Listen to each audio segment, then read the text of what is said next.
Good morning everyone. चलिए आज हम मॉर्निंग। लोग नया टॉपिक स्टार्ट करेंगे, सॉइल, है ना, मृदा। गुड मॉर्निंग थोड़ा सर। Good morning. थोड़ा क्लास जल्दी अटेंड करने का कोशिश कीजिए, रिकॉर्डिंग के ही भरोसे मत बैठिए, ठीक है। कल चट्टान खत्म कर लिए थे हम। सभी प्रकार के चट्टान देख लिए थे, कौन से चट्टान कौन से युग में बने थे, कौन से कल्प में बने थे, कौन से शक में बने थे, ये सब चीजों के बारे में जानकारी प्राप्त कर लिया था, ठीक है। तो आज हम लोग देखेंगे मृदा, सॉइल, ठीक है। चलिए टॉपिक लिखिए आज का, सॉइल, मृदा। मृदा के अध्ययन को क्या बोलते हैं? चलिए बताइए। Study of soil is known as pedology, ठीक है। मृदा के अध्ययन को क्या कहा जाता है? पेडोलॉजी कहा जाता है, ठीक है। पेडोलॉजी, ये क्या कहलाता है? मृदा का अध्ययन कहलाता है, ठीक। तो मृदा किसे कहते हैं? मृदा किसको बोलेंगे हम लोग? बताइए। ऊपर पर जो भी देखिए, हमारा पर जो विभिन्न फसलों के उत्पादन के लिए जरूरी होता है उसे मृदा का। हम्म जो कार्बनिक अकार्बनिक पदार्थों से मिलकर बना होता है ना, और जो मूल चट्टानों के क्षरण होने से जिसका निर्माण होता है, तो उसको ऐसे लिखिए। पृथ्वी के भूपृष्ठ पर, पृथ्वी के भूपृष्ठ पर ऊपरी असंगठित चट्टान, असंगठित चट्टानी परत, ठीक है, को मृदा कहते हैं, मृदा कहते हैं, ठीक है। असंगठित मतलब वो अब टूट चुका है बहुत सारे भागों में, ठीक है, छोटे छोटे बारीक टुकड़ों में टूट गया है। तो इसका निर्माण कैसे होगा? मृदा का निर्माण मूल चट्टानों के क्षरण से होता है ना। जो मूल चट्टान, अभी चट्टान पढ़ाया तो सभी चट्टानों के बारे में, तो मूल चट्टानों के क्षरण से इसका निर्माण होगा मृदा का। क्लियर? इस मृदा, इस चट्टान में क्या क्या चीज रहेंगे आपके? इसमें कार्बनिक पदार्थ भी होंगे और अकार्बनिक पदार्थ भी होंगे। अकार्बनिक, ठीक है। कार्बनिक अकार्बनिक मतलब समझ रहे हैं ना। जितने भी जीवाश्म प्रकार के जो आपके पदार्थ होंगे वो क्या कहलाएंगे? कार्बनिक में आएंगे, उसमें कार्बन की मात्रा होगी। और जो अजीवाश्म नहीं है, जैसे खनिज हो गए, है ना, नाइट्रोजन, धातु, अधातु, ये सब क्या होंगे आपके? अकार्बनिक होंगे, ठीक है। तो इसमें देखिए, अब ये हो गया, तो इससे इसका निर्माण कैसे होता है? सबसे पहले क्या होता है? जनक सेल बोलते हैं इसको, है ना, जनक सेल, या तो फिर रूट रॉक बोलते हैं इसको, रूट रॉक, ठीक। अब ये टूटेगा किसमें? छोटे छोटे पिंडों में टूट जाएगा, है ना, छोटे छोटे टुकड़ों में टूटेगा। तो ये क्या कहलाएगा? आपके ब्लॉक कहलाएंगे, ब्लॉक। या फिर इसी को हम लोग बोलेंगे पिंड। फिर ये पिंड जो है वो छोटे छोटे और टुकड़ों में टूटेगा, तो ये क्या हो जाएगा? सैंड हो जाएगा, बालू के फॉर्म में आएगा ये, ठीक। ये हो जाएगा आप लोगों का सैंड, मीन्स बालू। फिर उसके बाद ये और छोटा टुकड़ा में टूटेगा, लेकिन मिट्टी से थोड़ा सा बड़ा रहेगा इसका साइज। तो ये होगा थोड़ा बड़ा बड़ा साइज रहेगा, है ना, ये मिट्टी की तुलना में। तो ये क्या कहलाता है आप लोगों का? गाद कहलाता है, गाद। या इसी को बोलेंगे हम लोग सिल्ट, ठीक। उसके बाद जब फाइन छोटे छोटे टुकड़ों में टूट जाएगा ये, एकदम चिकनी मिट्टी बन जाएगा, तो ये कहलाएगा आप लोगों का मिट्टी। अंत में ये किसके रूप में आ जाएगा? मिट्टी के रूप में आ जाएगा। तो इसी को हम लोग सॉइल बोलते हैं, ठीक है। तो जो रूट रॉक रहता है वो टूटता है पिंड में, सर फिर पिंड। रिपीट रिपीट कर दीजिए तो सर, थोड़ा सा कॉल आ गया था इसी। चलिए, कहाँ यहाँ से ना, तो सबसे पहले क्या होता है? कोई भी जनक चट्टान होता है, ठीक है। जैसे मैं पढ़ाया था क्या क्या, आधा कवि गोद में वाला पढ़ाया था ना, आर्कियन, धारवाड़, कडप्पा, विंध्यान, ये सब चट्टान। तो उसी चट्टानों के क्षरण से एक समय के साथ में वो क्या होता है? मूल चट्टान कई छोटे छोटे टुकड़ों में टूटते जाता है, और वो अपर्दन और अपक्षय के कारण में टूटते टूटते वो पिंड में बनता है। तो पिंड फिर बालू के रूप में बदल जाता है, बालू फिर गाद के रूप में बदलता है, और फिर मिट्टी के रूप में गाद कन्वर्ट हो जाता है। तो अंत में हमको मिट्टी प्राप्त होता है, ठीक है। तो ये सीक्वेंस याद रखना, कभी भी आप लोगों को मिट्टी के बनने का क्रम पूछ लेगा, ठीक है। एक चट्टान से मिट्टी कैसे बनेगा, तो याद रखना, ये जो सिल्ट होता है, गाद, ये मिट्टी और बालू के बीच का हिस्सा होता है ना, मतलब बालू से छोटा, लेकिन मिट्टी के कणों से उसका साइज बड़ा होता है, ठीक है। तो इतना इसको क्रम से याद रखना। जनक सेल, उससे बनेगा पिंड,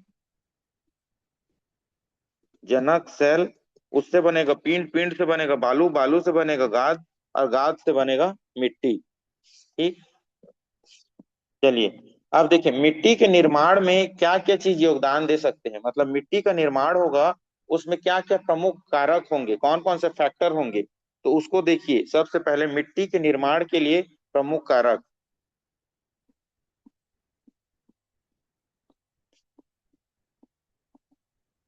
मिट्टी के निर्माण के लिए प्रमुख कारक, तो इसके लिए प्रमुख कारक क्या क्या होंगे। सबसे पहले तो क्या होगा, उसका जो मूल चट्टान है वही होगा, है ना। तो सबसे पहले क्या होगा, मूल चट्टान। अब मिट्टी किस क्वालिटी का होगा, ये हमें चट्टान के उससे ही पता चलेगा, मतलब चट्टान की क्वालिटी से पता चलेगा। जैसे अगर आर्कियन चट्टान हो, तो आर्कियन चट्टान हो तो कैसा मिट्टी बनेगा, लाल पीली मिट्टी बनेगा। और अगर वही दक्कन वाला चट्टान हो, दक्कन ट्रैप वाला चट्टान हो, तो कैसा बनेगा मिट्टी, काली काली। मिट्टी बनेगा, है ना। बेसाल्टिक चट्टान हो जाएगा वो। तो इसी प्रकार मूल चट्टानों पे डिपेंड करता है मिट्टी किस क्वालिटी का होगा, ठीक है। उसके बाद दूसरा देखिए, जलवायु और मौसमी दशाएं, वहां का जलवायु कैसा है और वहां की मौसमी दशाएं कैसी हैं, इस पे भी डिपेंड करता है, मौसमी दशाओं पे। ठीक है। अलग अलग टेम्परेचर, अलग अलग प्रेशर पे बनने वाले मिट्टियों के क्वालिटी भी क्या होते हैं, अलग अलग होते हैं, ठीक है। उसके बाद तीसरा, प्राकृतिक वनस्पति, प्राकृतिक वनस्पति, उस एरिया में वनस्पति कैसा है, ठीक है। अगर प्राकृतिक वनस्पति, जीव जंतु, ठीक है ना, अपघटक, ठीक है।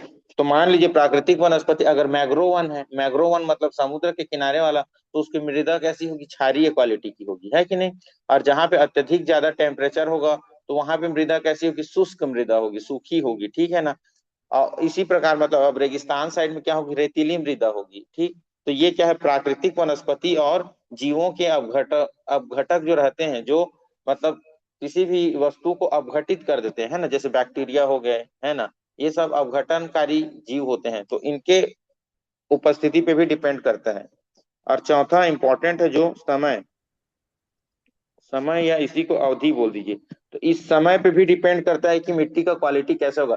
जितना ज्यादा समय होगा मिट्टी में अपरदन उतना ज्यादा होगा, और जितना ज्यादा अपरदन होगा मिट्टी का क्वालिटी उतना ज्यादा अच्छा होगा, ठीक है ना। उसमें उत्पादकता उतना अधिक होगा, उसमें रंग उतना गाढ़ा होगा, वो उतना मुलायम होते जाएगा, ठीक है। तो ये समय पर भी डिपेंड करता है। और लास्ट में लिखिए धरातलीय दशाएं, धरातल की दशाएं, ठीक है। जैसे कहीं पे पठारी क्षेत्र हो गया, कहीं पे पर्वतीय क्षेत्र हो गया, कहीं पे मैदानी क्षेत्र हो गया, है ना। तो सब जगह की अपनी अपनी ढाल उच्चावच के अनुसार मिट्टी की क्वालिटी अलग अलग होगी, ठीक है। जैसे आप पर्वतों में जाओगे तो पर्वतों की इस ढलान में आप लोगों को अलग प्रकार की मृदा देखने को मिलेगी, इस पठारी क्षेत्र में आपको अलग मृदा देखने को मिलेगी। अगर ये स्थल है और ये मैदानी क्षेत्र है, तो यहाँ पे नदियों का प्रवाह होगा, तो नदियों के प्रवाह के कारण वहां पे अलग प्रकार की मृदा मिलेगी, ठीक है। तो नदियों के प्रवाह से मिलने वाली मृदा को क्या बोलते हैं, हाँ जलोढ़ जी। मृदा, है ना। जलोढ़ मृदा बोलते हैं, ठीक है। जल के द्वारा बहा कर लाई गई अवसादों से उसका निर्माण होता है। तो ये सब मुख्य रूप से 5 इंपॉर्टेंट कारक होते हैं, ठीक है, मृदा के निर्माण के लिए। क्लियर है। आप देखो, एक चीज बताओ मेरे को, अगर मिट्टी, एक सेकंड, अगर मिट्टी के कण का आकार जितना कम होगा उसमें उतना पोरस बनेगा, उतना पोर्स होगा, है ना, उतने होल्स होंगे मृदा में, तो उसमें उतना ज्यादा क्या होगा आप लोगों का, मुलायम होगा वो। उसमें उतने ज्यादा खनिज मात्राएं घुलेंगी, वायु से भी खनिज मात्राएं उसमें मिलेंगी। और एक तो जमीन में ही खुद का कार्बनिक पदार्थ रहेगा, वो भी मिलेगा, तो उससे क्या होगा, उत्पादकता बढ़ेगा। और जितना ज्यादा पोरस होगा, सड़े गड़े जीव जंतु जो है वो उतने उसमें घुसेंगे, ठीक है ना। उसका रंग उतना गाढ़ा होगा, उसमें ह्यूमस की मात्रा उतनी अधिक होगी। तो लिख लेना, मिट्टी के कण का आकार जितना कम होगा, मिट्टी के कण का आकार जितना कम होगा, उसकी उत्पादकता क्या होगी, उतनी अधिक होगी, उत्पादकता उतनी अधिक होगी, ठीक है। उसमें खनिज अत्यधिक मात्रा में मिलेंगे, ठीक है। उसमें ह्यूमस की मात्रा क्या होगी, अधिक होगी, मतलब जो भी विघटित कार्बनिक पदार्थ होंगे जितने भी पेड़ पौधे जीव जंतुओं के सड़े गले पदार्थ होंगे वो जाके उसमें उतने अच्छे से मिल पाएंगे, ठीक है ना। उसका रंग क्या होगा, उतना गाढ़ा होगा, उतना गाढ़े रंग का होगा, ठीक है। उतना ही क्या होगा, वो मिट्टी सॉफ्ट होगा, ठीक है। तो मिट्टी के कण का आकार छोटा होना मतलब मिट्टी की वो उच्च क्वालिटी को बताता है, ठीक है। क्लियर है, कोई दिक्कत यहाँ तक। अब देखो कोई भी मिट्टी होता है वो मुख्य रूप से चार चीजों से मिलकर बना होता है, ठीक है। तो मिट्टी का संगठन लिख लीजिए, मिट्टी का संगठन। तो मिट्टी मुख्य रूप से चार किन किन चीजों से मिलकर बना होता है, एक तो खनिज, ठीक है, और एक वायु, और एक जल, और तीसरा जो होता है वो होता है आपका ह्यूमस। या तो खनिज में क्या लिख सकते हैं, इसको अकार्बनिक पदार्थ लिख सकते हैं, अकार्बनिक पदार्थ। और ह्यूमस जो होता है वो क्या होता है, कार्बनिक पदार्थ होता है, ठीक है। तो जो खनिज होता है उसका परसेंटेज लगभग 46% के आसपास होता है, ठीक है। और ये दोनों 25-25 होते हैं, जल और वायु।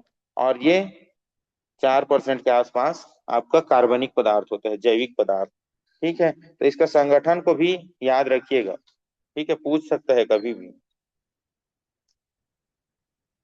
ठीक, आया समझ में।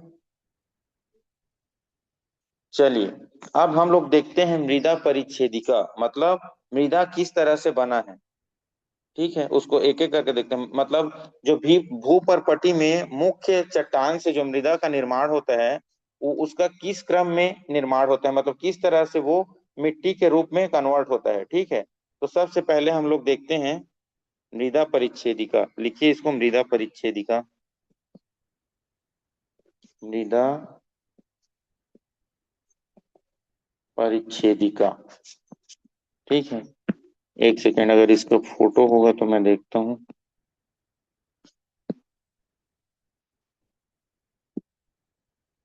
हम्म, ये है आप लोगों का मृदा का लेयर, ठीक है।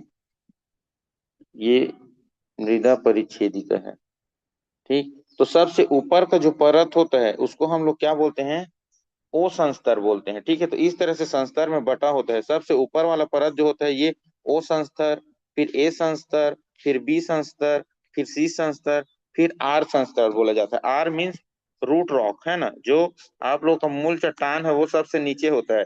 फिर वो उसके ऊपर में उससे थोड़ा छोटा वाला पेरेंट रॉक होता है जिससे वो मुख्य रूप से मिट्टी बनता है, ठीक है। फिर उसके बाद में क्या होता है, सब सॉइल होता है, उप मृदा बोलते हैं, ठीक है। उसके बाद टॉप सॉइल होता है, इसको ऊपरी मृदा बोलते हैं। और ये जो ऊपर वाला ओजोन स्तर वाला लेयर है ये क्या होता है आपका, कार्बनिक पदार्थ होता है, जो ह्यूमस होता है। कार्बनिक पदार्थ मतलब जितने भी पेड़ पौधे सड़े गले मिट्टी जीव जंतु रहते हैं ना वो सब ऊपरी लेयर में रहते हैं, और उसके ऊपर में पेड़ पौधे होते हैं, ठीक है। तो ये आप लोगों का सॉइल का लेयर होता है, इसको याद रखिएगा। चलिए, तो सबसे पहले देखते हैं मृदा का परिच्छेदिका। क्या मृदा परिच्छेदिका मतलब क्या समझते हैं आप लोग, हाँ। मिट्टी का जो ऊपरी सतह होता है और उसका जो आधार चट्टान होता है ना, तो उससे आधार चट्टान से लेके ऊपरी सतह के बीच का जो ऊर्ध्वाधर आप लोगों का काट है, एक एक काट के रूप में देख रहे हैं इस तरीके से, तो ये क्या कहलाता है आप लोगों का, मृदा परिच्छेदिका कहलाता है, ठीक है। इसे ही क्या बोलते हैं, मृदा संस्तर भी बोलते हैं, ठीक। तो लिखिए, मृदा के ऊपरी सतह से, मृदा के ऊपरी सतह से आधार चट्टान तक के ऊर्ध्वाधर काट को परिच्छेदिका कहते हैं, ठीक है। परिच्छेदिका कहते हैं, क्लियर। मतलब, और हाँ, ये परिच्छेदिका यहाँ से यहाँ तक क्या कहलाएगा आप लोगों का, परिच्छेदिका कहलाएगा। लेकिन ये जो क्षैतिज भाग हैं ये सब भाग क्या कहलाएंगे, एक एक भाग एक एक संस्तर कहलाएंगे, ठीक है। तो इसमें लिखिए, इसमें बनने वाले क्षैतिज परत संस्तर कहलाते हैं, इसमें बनने वाले क्षैतिज परत संस्तर कहलाते हैं। ठीक है। मुख्य रूप से कितने संस्तर पाए जाते हैं, तो 5 संस्तर पाए जाते हैं। ठीक है। उन संस्तरों के नाम है ओ, ए, बी, सी और आर संस्तर। तो इसको लिख लीजिए। ओ संस्तर, ए संस्तर, बी संस्तर, सी संस्तर और आर संस्तर। तो सबसे पहले लिखिए ओ संस्तर। ओ संस्तर में लिखिए, ये सबसे ऊपरी परत होता है। ओ संस्तर, ठीक है। ये सबसे ऊपरी परत होता है, सबसे ऊपरी परत। ठीक है। ये मुख्य रूप से कार्बनिक पदार्थों का बना होता है। कार्बनिक पदार्थों का बना होता है। इसमें सभी क्या, सड़े गले जीव जंतुओं के अपशिष्ट, जीव जंतुओं के अपशिष्ट, ठीक है, और अपघटक, उसको अपघटनकारी जो जीव होते हैं उसको अपघटक बोलते हैं, जैसे जीवाणु, है ना, गुड बैक्टीरियाज होते हैं जो उसको अपघटित कर देते हैं। ठीक है। तो इसमें क्या होता है, आपकी कार्बन की मात्रा अधिक पाई जाती है। क्लियर। और इसका रंग क्या होता है, अपेक्षाकृत गाढ़ा होता है, काला। ठीक है। तो ये हो गया आप लोगों का ओ संस्तर। फिर अगला आता है आप लोगों का ए संस्तर। तो ए संस्तर में क्या होगा, ये आप लोगों का टॉप स्टाइल कहलाता है, मतलब ऊपरी मृदा कहलाता है। ये मुख्य रूप से ये ऊपरी मृदा है। ठीक है। और मृदा का संस्तर मुख्य रूप से यहीं से शुरू होता है। ठीक है। जो चट्टानों से बना हुआ मूल चट्टान से, ये इसका निर्माण क्या होता है, मूल चट्टान से निर्मित मृदा होती है ये। ठीक है।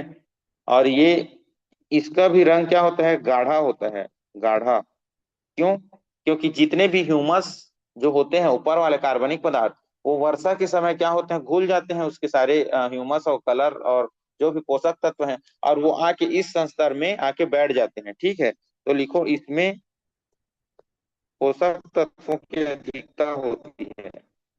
इसमें पोषक तत्व अधिक मात्रा में होते हैं। ठीक है। क्यों, क्योंकि जितने भी आ, पोषक तत्व हैं वो ह्यूमस के घुल कर, मृदा से घुल कर इस संस्तर में आ जाते हैं। इस तरीके से लिख लीजिए। ठीक है। तो इसकी उत्पादकता क्या होगी, सबसे ज्यादा होगी। ठीक है।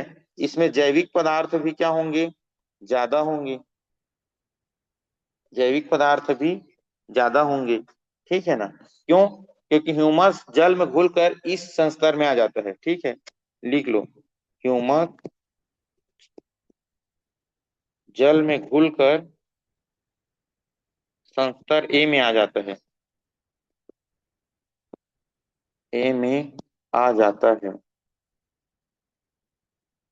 ठीक है। अब अगला लिखो बी संस्तर।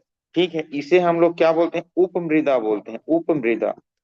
ठीक है। पूर्ण रूप से ये मृदा नहीं बन पाया है। ठीक है। और जो चट्टानी मृदा होती है, उसके जो छोटे छोटे टुकड़े जब पिंड के रूप में होता है, उससे अगला भाग है, मतलब मृदा और क्या बोलना चाहिए, मृदा और बालू वाला जो बीच का एरिया होता है, वो आप लोगों का ये रहता है उपमृदा, सिल्ट। ये मुख्य रूप से सिल्ट के रूप में होते हैं, है ना, ये तो गाद लिख लो, सिल्ट के रूप में होते हैं। इसका रंग हल्का गाढ़ा होता है। अब इसमें ह्यूमस की मात्रा कम होगी, इसलिए ये कैसा होगा, हल्का गाढ़ा कलर का होगा। ठीक है। हालांकि इसमें भी जैविक पदार्थ मिलेंगे, लेकिन एक की तुलना में कम मिलेंगे। ठीक है। ये वर्षा का जल यहीं तक आता है, वर्षा का जल संस्तर बी तक आता है, संस्तर बी तक पहुंच पाता है। ठीक है। संस्तर बी तक पहुंच पाता है। क्लियर। और यहाँ पे भी जैविक पदार्थ मिलेंगे आप लोगों को, लेकिन अपेक्षाकृत कम, अपेक्षाकृत कम मिलेंगे आप लोगों को जैविक पदार्थ। ठीक है। इसमें बालू, गाद, ये सब आप लोगों को देखने को मिलेगा इस वाले संस्तर में। उसके बाद अगला लिखिए आप लोग सी संस्तर, सी संस्तर। ठीक है। इसको बोलते हैं पितृ चट्टान, पितृ चट्टान बोलते हैं इसको। ठीक है। चलिए, अब यही पेरेंट रॉक होता है, मतलब जो बेड रॉक होता है वो एक ही परत में इस तरीके से होता है। ठीक है। तो फिर ये जो टूटता है इस टाइप का, तो ये आप लोगों का पितृ चट्टान होता है। तो इसी चट्टानों से असली मृदा का निर्माण होता है, इसलिए क्या बोलते हैं हम लोग इसको, पितृ चट्टान बोलते हैं। और ये मृदा निर्माण की प्रक्रिया का प्रथम, क्या बोलना चाहिए, प्रथम अवस्था होगी। ठीक है, तो लिखो मृदा निर्माण की अवस्था का, सॉरी, मृदा निर्माण की प्रथम अवस्था लिखो, प्रथम अवस्था। ठीक है, ये आधारभूत चट्टान के टुकड़े होते हैं, आधारभूत चट्टान के टुकड़े होते हैं। ठीक है, और क्या, ये अविकसित मृदा लिख लो इसको, अविकसित मृदा होते हैं, अविकसित मृदा होता है ये। ठीक, ये आप लोगों का संस्तर सी है। उसके बाद सबसे जो नीचे का संस्तर होता है वो आर होता है, संस्तर आर। इसे क्या बोलते हैं, रूट रॉक बोलते हैं, या तो आधारीय चट्टान बोलते हैं। ठीक है, आधारीय चट्टान। ठीक है, अब इसी परत के ऊपर से मिट्टी का निर्माण शुरू होता है। ठीक है, तो मिट्टी का निर्माण इसी संस्तर के टूटने से होता है, टूटने से होता है, और मृदा की क्वालिटी का निर्धारक होता है। मृदा की क्वालिटी, क्वालिटी क्या बोलेंगे, गुणवत्ता, है ना। मृदा की गुणवत्ता का निर्धारक होता है, संस्तर आर निर्धारण करता है। अब ऊपर की मृदा कैसी होगी वहां के नीचे पाए जाने वाले मृदाओं पर ही डिपेंड करता है। ठीक है, क्लियर। तो जो आप लोगों का ऊपर का ये तीन संस्तर है, ए बी और सी, वो किससे बना है, इसी आधारभूत चट्टान से बना है। ठीक है, और जो ओ संस्तर है वो क्या है आप लोगों का, जैविक पदार्थों से बना हुआ है। ठीक, तो ये हो गया आप लोगों का मृदा का संस्तर, मृदा परिच्छेदिका। ठीक है, तो इतना में क्लियर है मिट्टी कैसे बनता है, मिट्टी का संगठन क्या होता है, मिट्टी में कार्बनिक का कार्बनिक पदार्थ क्या होते हैं, मृदा के परिच्छेदिका ओ ए बी सी आर क्या क्या होता है, मृदा के बनने के लिए कौन कौन से कारक जिम्मेदार होते हैं, ये सब चीज क्लियर है। अब अगला हम लोग देखेंगे भारत की प्रमुख मृदाएं। भारत में मुख्य रूप से कौन कौन सी मृदा पाई जाती है, उसको एक एक करके अब हम लोग देखते हैं। यहाँ तक लिख लिए पूरा।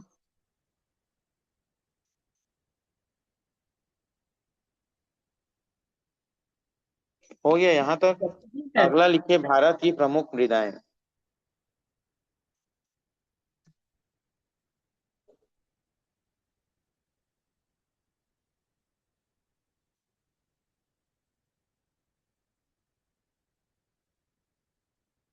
भारत में मुख्य रूप से कौन कौन सी मृदा पाई जाती है, इसका निर्धारण कौन करता है, आईसीएआर करता है। ठीक है, आईसीएआर करेगा। और कितनी प्रकार की मृदाओं में बांटा है, भारत की टोटल मृदा को 8 भागों में बांटा है। ठीक है, आईसीएआर का फुल फॉर्म क्या है, Indian council for agriculture research, है ना, भारतीय कृषि अनुसंधान परिषद। इसकी स्थापना कब हुई थी, 1929 में हुआ था, तो इसको लिख लो। भारत में मृदा का निर्धारण आईसीएआर के द्वारा किया गया है, आईसीएआर के द्वारा किया गया है। ठीक है, ये आईसीएआर मतलब भारतीय कृषि अनुसंधान परिषद, भारतीय कृषि अनुसंधान परिषद। ठीक, यार इसकी स्थापना कब हुई थी, 1929 में हुआ था। Clear. Indian council for agriculture research भी लिख सकते हो अगर इंग्लिश में लिखना चाहो तो। ठीक, चलिए, तो इसने टोटल कितने भागों में बांटा है भारत के मृदा को, 8 प्रकार के मृदा में बांटा है पूरा भारत की मृदाओं को। ठीक, तो उनका नाम लिखिए। सबसे पहले जो मृदा है वो है आपकी काली, या इसी को क्या बोलते हैं, रेगूर मृदा, रेगूर। ठीक है, दूसरा लिखिए जलोढ़ मृदा। तीसरा जो है वो लाल पीली।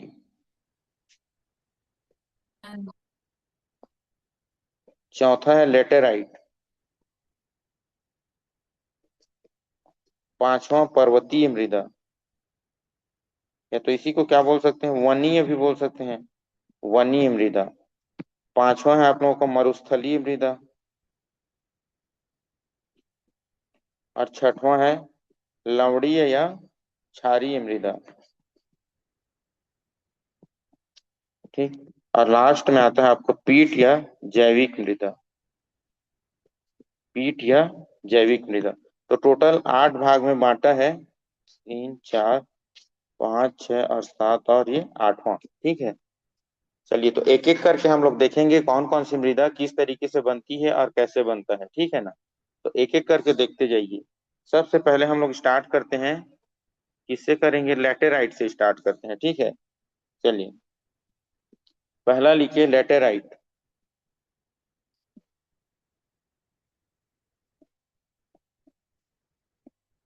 लेटेराइट मृदा। तो ये जो लेटेराइट आपका बनता है मृदा, इसका जो प्रोसेस को बोलते हैं क्या, लेटेराइजेशन प्रोसेस बोलते हैं, ठीक है। लिखिए, लेटेराइजेशन प्रक्रिया से इसका निर्माण होता है, प्रक्रिया से इसका निर्माण होता है। ठीक है। तो ये लेटराइजेशन प्रोसेस क्या होता है, अधिक वर्षा के कारण मृदा में जो ऊपरी संस्तर रहता है आप लोगों का, ओ स्तर है ना, वो जो संस्तर रहता है उसमें जितने भी घुलनशील खनिज पदार्थ होते हैं, ह्यूमस होते हैं, जितने भी लवण होते हैं, वो घुल कर नीचे ए संस्तर में चले जाते हैं। ठीक है ना। और जो अघुलनशील पदार्थ होते हैं वो ए संस्तर के भी नीचे क्षेत्र में रहते हैं, और वो मतलब ए संस्तर में रुक जाते हैं। जैसे कि एक तरीके से देखिए, ये आप लोगों का ए संस्तर है, तो ए संस्तर में भी एक ऊपरी सतह होगा, एक निचली सतह होगा। और ये ऊपर वाला एरिया क्या है आपका, कार्बनिक पदार्थ वाला एरिया है। तो मान लीजिए इसमें बहुत ज्यादा पानी गिरा है ना, पानी के बहाव के कारण ये आपके सारे पोषक तत्व नीचे आके रुक गए है ना। यहाँ ए संस्तर के भी नीचे वाले लेवल में, मान लीजिए ऊपर को मैं A1 दे दिया, नीचे को A2 दे दिया, ठीक है। तो वो आके A2 वाले एरिया में आके रुक जाते हैं जितने भी पोषक तत्व हैं। और A1 वाला एरिया में क्या हो जाता है, केवल खनिज पदार्थ रह जाते हैं। जैसे अघुलनशील जो होते हैं मृदा में, जो घुलते नहीं है, वो सब पदार्थ रह जाते हैं। जैसे यहाँ पे क्या क्या रुक जाएगा, आप लोगों का लौह पदार्थ रुक जाएगा, एल्यूमिनियम रुक जाएगा, ठीक है ना। तो ये सब जो हार्ड धात्विक खनिज हैं वो ऊपर में रुक जाते हैं, जिसके कारण इस मृदा जब सूखती है तो ये ऊपर का लेयर क्या हो जाता है, कठोर हो जाता है, ठीक है। तो इसी प्रक्रिया को क्या बोलते हैं, लेटेराइजेशन बोलते हैं। मतलब अधिक वर्षा के कारण मृदा के ऊपरी संस्तर में जितने भी घुलनशील ह्यूमस खनिज लवण होते हैं उनका नीचे निक्षेपण हो जाना, और मृदा की उत्पादकता कम हो जाना, तथा जितने भी क्या बोलना चाहिए, खनिज लौह एल्यूमिनियम तत्व हैं वो ऊपरी संस्तर में रुक जाते हैं। ठीक है, जिसके कारण मृदा कठोर हो जाती है, क्या कहलाती है आपकी, लेटराइजेशन कहलाती है। इसको लिखवाऊं कि आप लोग लिख लोगे, लिखाना पड़ेगा लेटराइजेशन क्या है। यस सर, एक बार लिखवा दीजिए। चलिए लिखिए, अधिक वर्षा के कारण मृदा के पोषक तत्वों का ऊपरी संस्तर से निचली संस्तर में आ जाने के कारण तथा अघुलनशील खनिज पदार्थों का ऊपरी संस्तर में,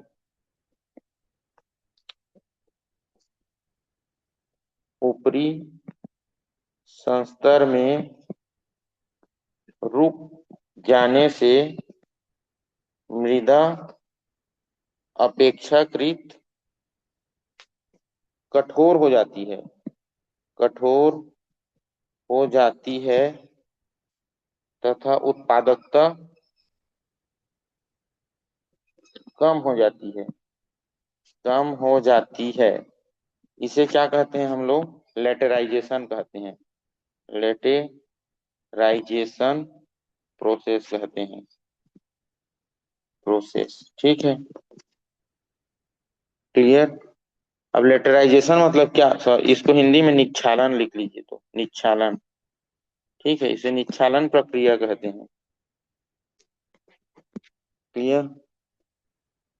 और ये किस तरीके से, मतलब अब ये लेटेराइट मिट्टी का भी प्रॉपर्टी है, समझ लो लेटेराइजेशन प्रक्रिया है, और ये लेटेराइजेशन से ही आप लोगों का लेटेराइट मिट्टी मिलता है। ठीक, तो ये किस लिए इंपॉर्टेंट होता है, पहले तो इसका रंग लिख लो। इसका रंग क्या होता है, लाल होता है, लाल। ठीक है, ये कठोर हो जाता है। इसमें मुख्य रूप से बागवानी फसल किया जाता है, ये बागवानी के लिए उपयुक्त है। ठीक है, कहीं कहीं पे यहाँ पे आप लोगों को मोटे अनाज का भी उत्पादन देखने को मिलेगा, मोटे अनाज का उत्पादन। ठीक, इसी मिट्टी का उपयोग ईंट बनाने के लिए किया जाता है, ईंट बनाने में। ठीक है, क्योंकि इसमें आप लोगों का लोहा एल्यूमिनियम ज्यादा रहता है, तो ये बॉन्डिंग अच्छे से करता है। ठीक है,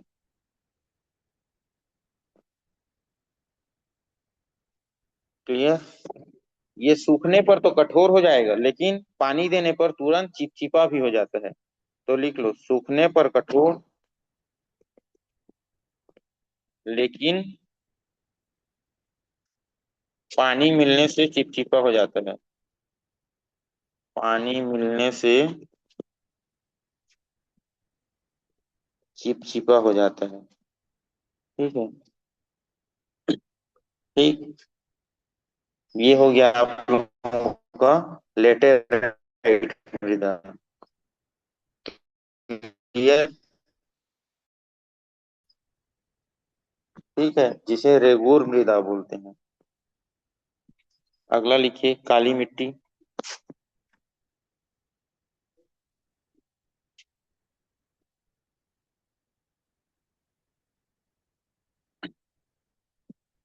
एक चीज बताइए, जैसे मैं पढ़ा रहा हूँ आप लोगों को पूरा हर चीज समझ में आ रहा है ना, आप लोगों के दिमाग में बैठ रहे हैं, प्रोसेस क्या है, कैसे बनता है।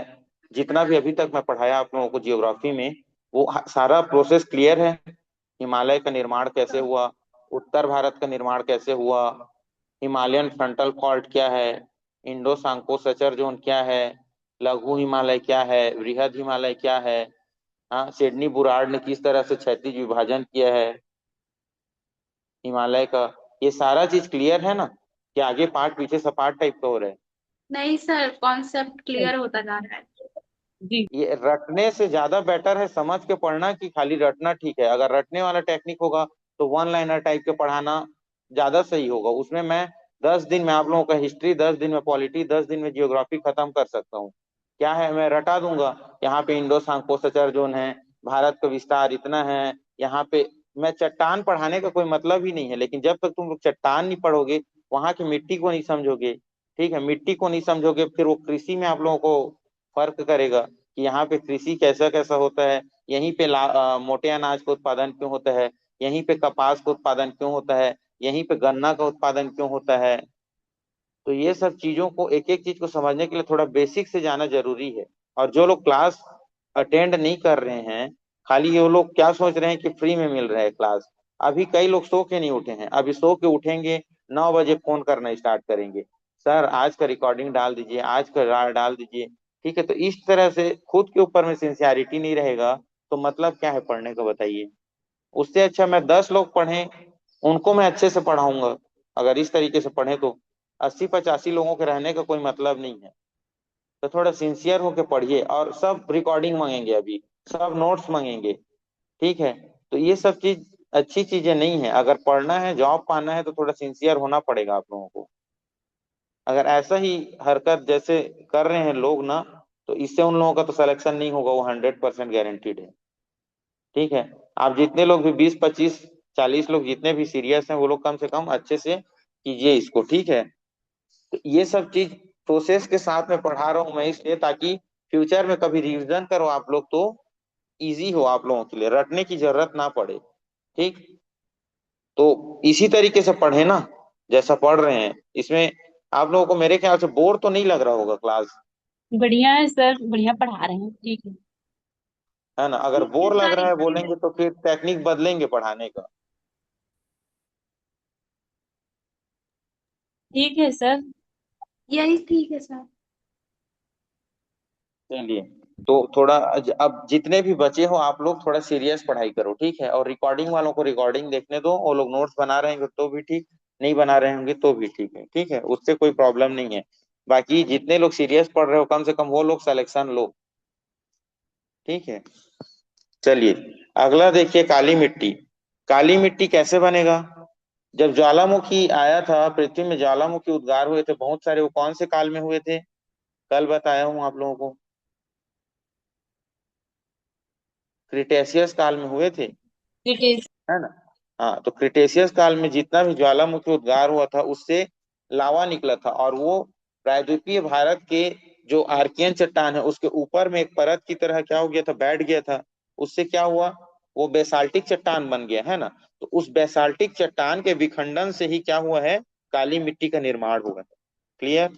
तो लिखिए इसमें, क्रिटेशियस काल में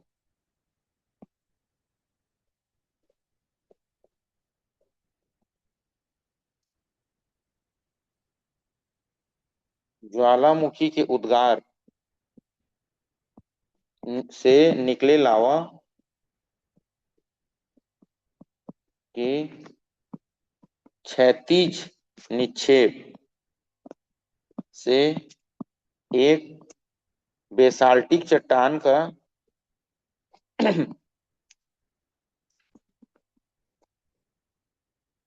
बेसाल्टिक चट्टान का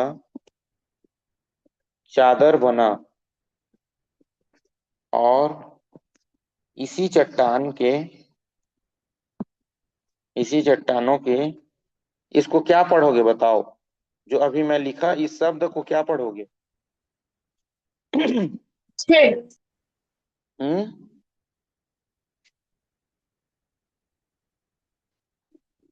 क्या बोलोगे?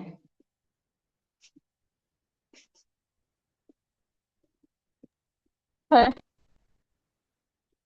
क्या बोलेंगे? आवाज नहीं आ रहा है आप लोगों का। अब 6। अच्छा सर, फिर और मैं अगर इसको अपक्षय बोलूं तो? सही रहेगा सर ये भी। वही है, वही है। कम स का मेल छ होता है। मुख्य रूप से इसीलिए इसको अपक्षय ही बोलते हैं, अपक्षय, है ना। तो कई लोग अपक्षय बोल देंगे, अक्षय, छ मतलब छतरी का हो जाएगा, ठीक है। लेकिन जब हम लोग संयुक्त व्यंजन पढ़ते हैं, कौन कौन सा, छ, त्र, ज्ञ और स्र, ठीक है। तो छ किससे मिलकर बना है, क और स से मिलकर और बना है ना। तो इसको क्या बोलेंगे, अपक्षय ही बोलेंगे, ठीक है ना, अक्षय बोलेंगे, अपक्षय, ठीक है। अपक्षय नहीं बोलेंगे, छ में छतरी हो जाएगा, ठीक है। चलिए, इससे क्या हुआ आप लोगों का, काली मिट्टी का निर्माण हो गया है, ठीक है। तो अब काली मिट्टी का निर्माण कहाँ पे हुआ था? पूरा दक्कन के पठार में हुआ। दक्कन के पठार क्षेत्र में पूरा काली मिट्टी का निर्माण हो गया। तो इसका विस्तार कहाँ से कहाँ तक हो जाएगा? महाराष्ट्र में, ठीक है, एमपी क्षेत्र में, गुजरात के क्षेत्र में, तमिलनाडु के क्षेत्र में, आंध्र कर्नाटक। कर्नाटक। मालवा का पठार वाले क्षेत्र में हो जाएगा, कर्नाटक के क्षेत्र में हो जाएगा, ठीक है। छोटा नागपुर का पठार है वहां पे भी हो जाएगा, मतलब कहाँ, झारखंड में भी हो जाएगा, है कि नहीं। तो ये कैसे, क्या किस प्रकार के चट्टान होंगे ये? बेसाल्टिक चट्टान, बेसाल्टिक चट्टान, है ना। इस बेसाल्टिक चट्टानों के ही अपक्षय और अपरदन के कारण काली मिट्टी का निर्माण होता है, ठीक है। इसे ही हम लोग महाराष्ट्र में जाएंगे तो इसको कौन सी मृदा बोलते हैं?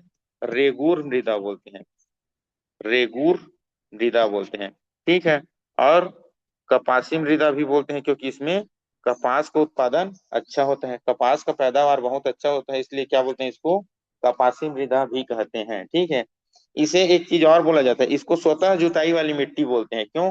क्योंकि जब इसमें पानी पड़ता है ना तो ये एकदम सॉफ्ट हो जाता है, बहुत ज्यादा, तो इसे स्वतः जुताई वाली मिट्टी भी बोला जाता है, स्वतः जुताई वाली मिट्टी, ठीक है। इसका भी वही प्रॉपर्टी है, जितना ज्यादा पानी मिलेगा उतना सॉफ्ट हो जाएगा, और जितना सूखा पड़ेगा उतना ये क्या हो जाता है, हार्ड हो जाता है। कई लोग सर में लगाने के लिए काली मिट्टी का उपयोग भी करते हैं, देखे होंगे। ठीक है, तो ये इसका निर्माण किससे होता है, क्ले से होता है, क्ले, चीका से। तो लिख लीजिए, इसका निर्माण चीका से होता है, चीका, चीका या तो फिर क्ले, इसका निर्माण क्ले से होगा। ठीक है, और इसमें जल धारण करने की क्षमता बहुत अधिक होती है।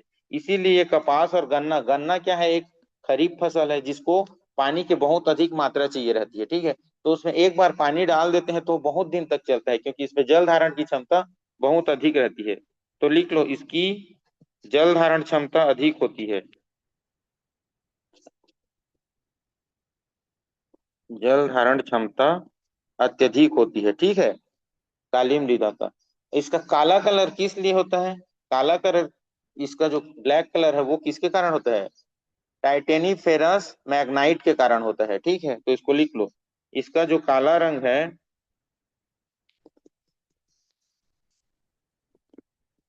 टाइटेनी फेरस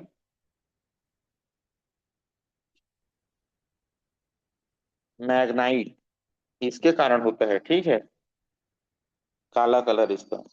देखो, अगर ग्रीष्म ऋतु होता है ना तो इसमें फट जाती है, ये मिट्टी फट के इसमें दरार हो जाता है। ठीक है, ग्रीष्म ऋतु में शुष्क के कारण। और जब पानी गिरता है ना तो ये दलदली हो जाती है तुरंत। ठीक है, तो इसमें भी इसको लिख लेना, जो लेटेराइट में लिखे हो वही चीज सेम इसमें भी लिख लेना। ठीक है,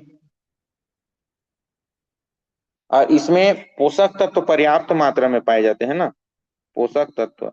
क्यों, क्योंकि एक तो ज्वालामुखी उद्गार से निकला हुआ मिट्टी है, मतलब जमीन के अंदर में जितने भी प्रकार के पोषक तत्व हैं वो लावा के रूप में बाहर निकले होंगे, तो वो पूरा फैल गया है, तो इसमें पोषक तत्व अधिक मात्रा में होता है। इसमें क्या क्या रहता है, आयरन रहेगा, कैल्शियम रहेगा, मैग्नीशियम रहेगा, पोटेशियम रहेगा, कैल्शियम कार्बोनेट भी रहेगा। ठीक है ना, ये सब मुख्य रूप से रहेंगे। ठीक है, तो देखो, बाल में लगाने का कारण क्यों है, हमारे बाल को आयरन की जरूरत होती है, मैग्नीशियम की जरूरत होती है। ठीक है ना, ये सब प्रोटीन निर्माण में सहायक होते हैं। ठीक है, तो जो कैरेटिन वैरेटिन रहता है ना, ये सब इन्हीं के मदद से बनता है। ठीक है, खनिज लवणों की मदद से।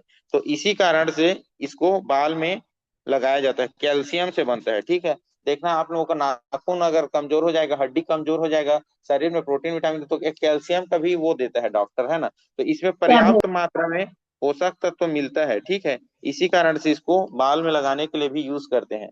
तो जो पुराने जमाने से आ रही है प्रथा, वो सब खराब नहीं है, है ना। वो सब हम लोग छोड़ते जा रहे हैं और आधुनिकता को अपनाते जा रहे हैं समय के साथ। तो वो ठीक है भी और नहीं भी है। ठीक है, लेकिन जो पुराने जमाने के जो घरेलू नुस्खे हैं वो भी इफेक्टिव होते थे। हालांकि अभी हम लोग उसका वैज्ञानिक और वो तरीका नहीं पता कर पा रहे हैं, लेकिन देखिए कई चीजों को होता है, जैसे आ, दिमाग बढ़ाने के लिए ब्रह्मड़ी पत्ता को यूज करते हैं, है ना, ब्राह्मी पान, शंख पुष्प पीते हो आप लोग। ठीक है, मन को ठंडा करने के लिए, पेट ठंडा करने के लिए ये पुदीना पान का यूज करते हो, है ना, पीने के लिए। और नीम के पत्ता को बैक्टीरियल इन्फेक्शन के लिए उपयोग करते हो। ठीक है, तो एक एंटी बैक्टीरियल गोली खाना, और जहां पे बैक्टीरियल इन्फेक्शन है या दाद हुआ है वहां पे एक बार नीम के पत्ता को पीस के लगा के देखना। ठीक है, अब इसमें थोड़ा डोज कम होता है, तो आयुर्वेदिक क्या होता है, धीरे धीरे इफेक्ट करता है। और उसमें क्या है, डोज में अब उसमें जो भी आपको बैक्टीरियल इन्फेक्शन को खत्म करने के लिए जो भी, मान लीजिए जो भी चीजों की जरूरत है उसको हाई डोज में डाल देते हैं उसमें, मेडिसिन में उसी उसी चीज को निकाल के, तो शरीर के लिए हानिकारक होता है। ठीक है, लेकिन त्वरित इलाज के लिए उन्हीं सब का उपयोग किया जाता है। ठीक, तो घरेलू नुस्खे भी कभी कभी काम करते हैं। चलिए अगला लिखिए, लाल पीली मिट्टी।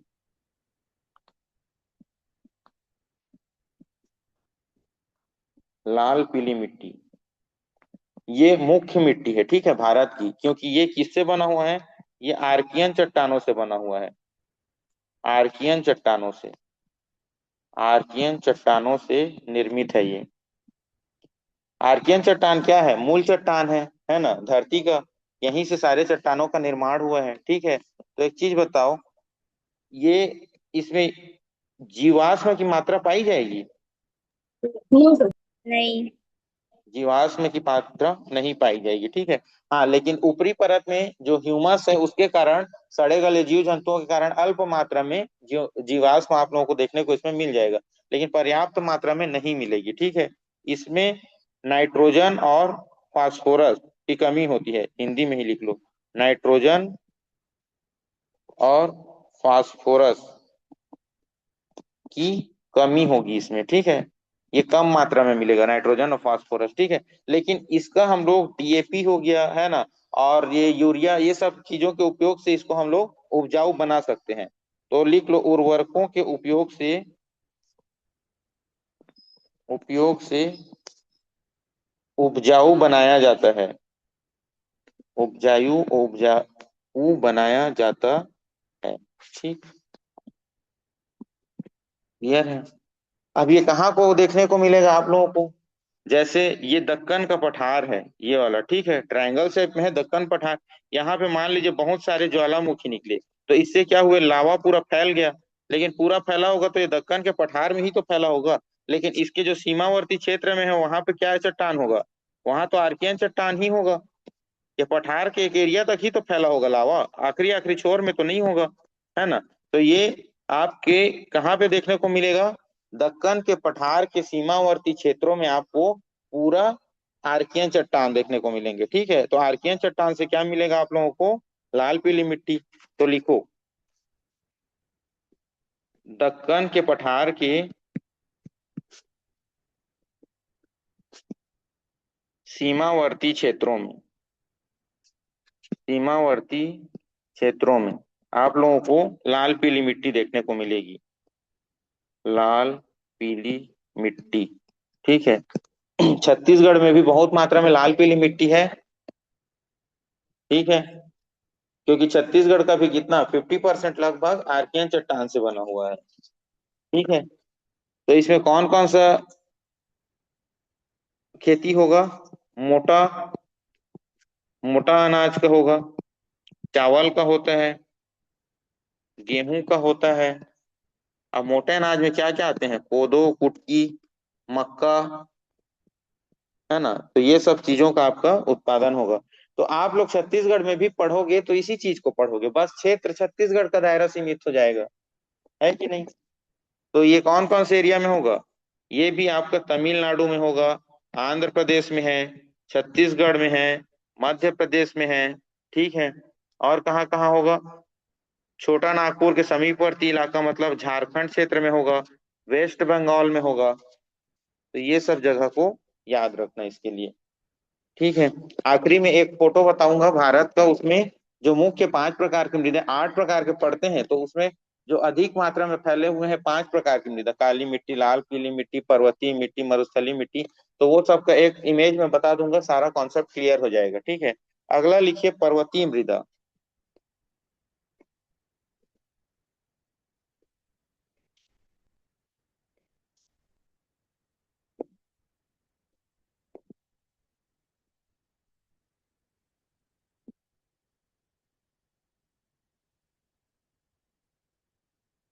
चलिए, पर्वतीय मृदा मतलब जो पर्वत के ढालों पे मिलेगा आप लोगों को, ठीक है, पर्वत के ढालों में पाई जाने वाली मृदा, ढालों की मृदा, ठीक है। जैसे कहाँ कहाँ, शिवालिक का क्षेत्र मिलेगा आप लोगों को, शिवालिक के क्षेत्र में, ठीक है।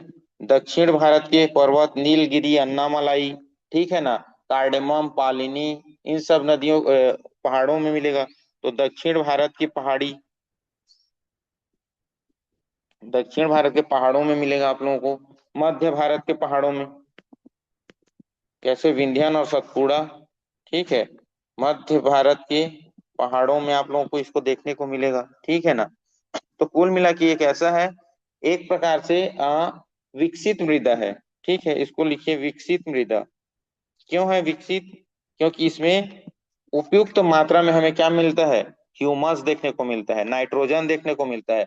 अब पेड़ पौधे मरेंगे, सड़ेंगे, गलेंगे, जीव जंतु, तो उसके ऊपरी परत में, वन में ही तो सारे चीज निवास करते हैं, ठीक है। तो वहां का क्या होगा, ह्यूमस ज्यादा होगा, ह्यूमस की मात्रा अधिक होगी।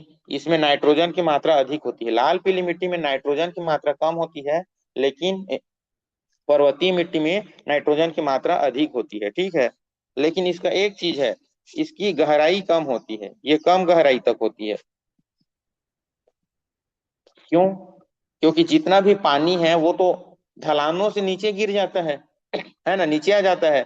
अगर फ्लैट रहता सरफेस तो ढलान पे पानी नहीं गिरता, तो वहीं पे एब्जॉर्प्शन होता है मिट्टी में, लेकिन सारा पानी नीचे गिर जाता है ढलानों के कारण, इसलिए कम गहराई तक सीमित रहता है ये मिट्टी, ठीक है। हालांकि इसकी भी क्या है, उत्पादकता अधिक होती है। इसी कारण से पर्वतीय क्षेत्रों में रहने वाले लोग क्या करते हैं, झूम खेती करते हैं, ठीक है। इसमें क्या क्या है, जैसे कि इंपॉर्टेंट क्या क्या उत्पादन होता है, इसमें चाय का उत्पादन होता है, असम में पर्वतीय क्षेत्रों में होता है, ठीक है। केरल में जाओगे तो पालिनी की पहाड़ी और आप लोगों का अन्नामलाई की पहाड़ी में चाय का उत्पादन होता है। इसमें सेव का उत्पादन होता है, इसमें केसर का उत्पादन होता है, और साथ ठीक है। क्या हो गया? कुछ नहीं सर। आवाज नहीं आ रहा है क्या क्लियर मेरा? आ रही है, आ रही है। हाँ, तो कोई प्रॉब्लम है? नहीं नहीं। ठीक। इसमें आलू की खेती की जाती है, पहाड़ी आलू करके सुने हो ना, मैदानी आलू, पहाड़ी आलू, ठीक। तो ये सब चीज आप लोगों को देखने को मिलता है पहाड़ी क्षेत्रों में। तो ये पर्वतीय जितने भी ढाल हैं, पर्वत के जितने भी ढाल हैं, उन सभी क्षेत्रों में आपको पर्वतीय या वनीय मृदा देखने को मिलेगा। इसका कलर कैसा रहेगा, गहरा भूरा कलर का रहेगा, भूरा कलर। क्यों? ह्यूमस के कारण, ह्यूमस और कार्बन के कारण, जो कार्बनिक पदार्थ होंगे उसके कारण, कार्बनिक पदार्थों के कारण, ठीक है। अगला लिखिए। तो इसमें बताओ, इसमें जीवाश्मों की मात्रा होगी कि नहीं होगी? तो इसमें अत्यधिक मात्रा में जीवाश्म होंगे, ठीक है, पर्वतीय मृदा में। अगला लिखिए, मरुस्थलीय मृदा। मरुस्थलीय मृदा, ठीक है। तो ये कैसे क्षेत्र में मिलेंगे?